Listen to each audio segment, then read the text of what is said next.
time and time again, when humanity's faced a critical point, science and innovation somehow come to the rescue. But what are those magical ingredients that coalesce and lead to world-changing innovation and impact? I've spent my entire career searching for that answer.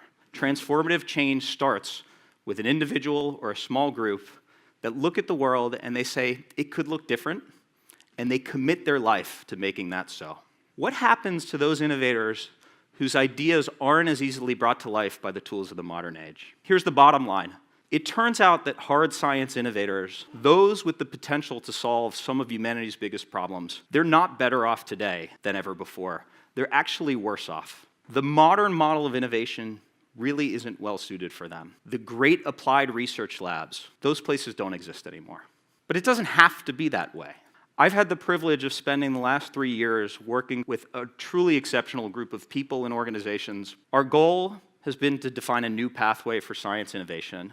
We started based on a hunch that there were an enormous number of innovators whose work was too applied for academia, but way too early and risky for the private sector. So what did we do? We cast a wide net, and we found the very best of those innovators, working on the hardest technologies and aiming to disrupt the most impenetrable of industries. We run our program out of Berkeley Lab, a nearly $1 billion a year research laboratory that over its 85-year history has produced exactly 13 Nobel Prizes. Those who make it into our program get 2 years of residency in this lab where they can use the world's most cutting-edge research tools and equipment to drive their ideas from a concept to the doorstep of a product.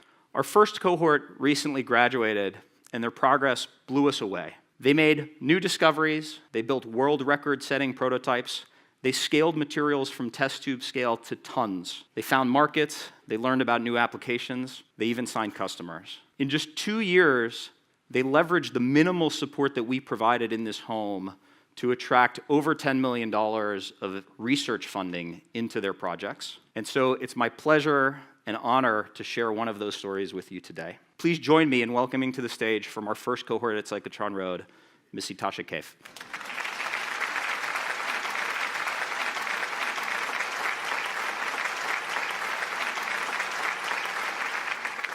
Growing up in Houston, I was indoctrinated at a very early age about how instrumental oil and gas was in creating our amazing city. But another thing that I realized was that I grew up in a neighborhood where waste from an abandoned oil and gas site had over time leached chemicals into the water system. So hearing about this as a kid made waste a very personal thing for me.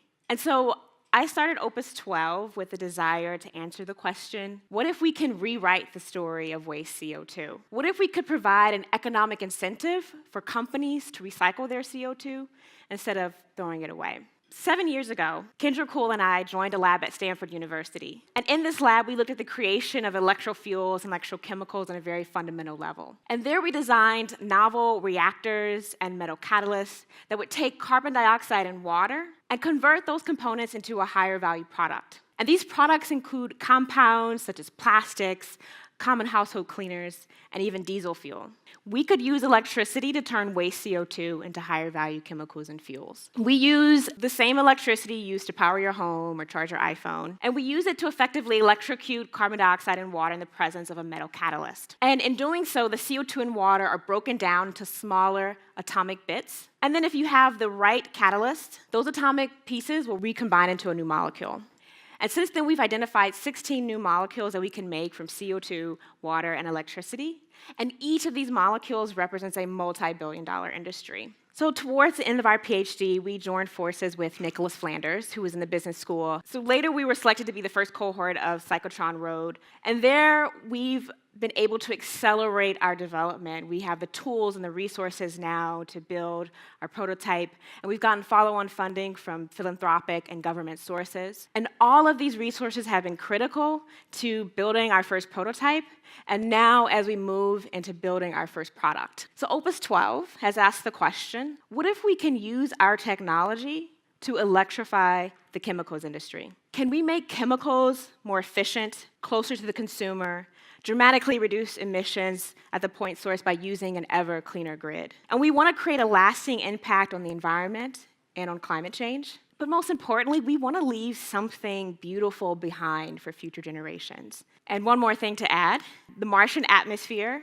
95% of it contains carbon dioxide. So we hope to use our technology on Mars to make chemicals and fuels and other compounds that any Earthlings who might find themselves in a Martian colony would enjoy and use. So look out for Opus 12 at the Near Future Interplanetary Summit, hopefully in the not too distant future. Thank you. Yeah.